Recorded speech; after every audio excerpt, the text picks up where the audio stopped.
नमस्ते बच्चों, मैंने आपसे कहा था कि मैं अभी वचन बताती हूँ। आज मैं लिंग बताऊंगी और अगली हमारी कड़ी होगी पुरुष की। लिंग, पुरुष और वचन और कारक की जानकारी लेकर हम अनुवाद करना सीखेंगे। तो आज मैं छोटे बच्चों के लिए लिंग बता रही हूँ, सभी के लिए है। लिंग जानना हमें बहुत आवश्यक है। संस्कृत में 3 लिंग होते हैं। पुल्लिंग होता है, स्त्रीलिंग और नपुंसकलिंग। लिंग किसे कहते हैं ये पहले जान ले। जिस शब्द से यह पता चलता है कि वह पुरुष जाति का है या स्त्री जाति का है, उसे हम लिंग कहते हैं। शब्दों के लिंग का विचार भी आवश्यक है। शब्द से हम तीनों लिंग पहचान पाते हैं कि पुल्लिंग है, स्त्रीलिंग है और नपुंसकलिंग है।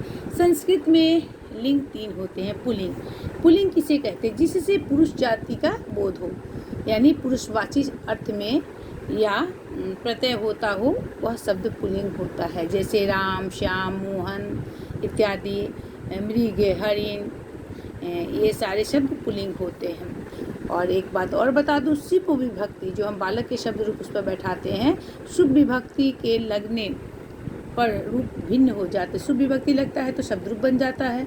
जैसे राम, रामो रामा, रामम रामो रामान, रामेन रमाभ्याम रमे, उसी प्रकार से वो सब पुल्लिंग हो जाते हैं। जैसे रामेन मैंने दिया है, रामस्य दिया है। स्त्रीलिंग, स्त्रीलिंग किसे कहते हैं? जो शब्द स्त्रीवाची होते हैं या जिनमें आ, ई, ती आदि प्रत्यय लगते हैं। जैसे लता, मति, गति, ये सारे शब्द स्त्रीलिंग है।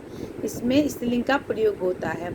और शुभ विभक्ति लगने पर ये भी भिन्न रूप हो जाते हैं। जैसे लता, नदी, रमा इत्यादि। अब मैं आती हूँ नपुंसकलिंग में। नपुंसकलिंग जिन शब्दों से पुरुष या स्त्री का भेद नहीं होता हो या उस प्रकार का प्रत्यय नहीं लगा होता है, वे नपुंसकलिंग कहलाते हैं। जैसे निर्जीव पदार्थ हुआ, फल हुआ, किसी जगह का स्थान हुआ, कोई वस्तु हुई, वे सारी संस्कृत में नपुंसकलिंग के अंतर्गत आते हैं। अच्छा, मुख्य रूप से यह इनमें के शब्द रूप नपुंसकलिंग अकारांत होते हैं, उकारांत होते हैं। इसी प्रकार से सारे शब्द रूप चलते हैं। तो लिंग हमें संस्कृत में कितने हम लोगों ने जाना?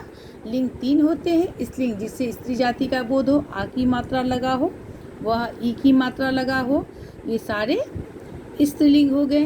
पुल्लिंग में जैसे राम, मोहन, सोहन, ये सारे पुल्लिंग हो गए।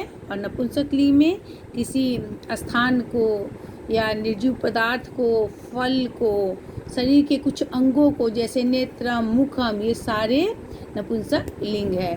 धन्यवाद बच्चों। अगली कड़ी आपकी होगी अनुवाद सिखाने की कड़ी में। मैं अगली कड़ी आपके लिए लेके आऊँगी वचन, फिर कारक।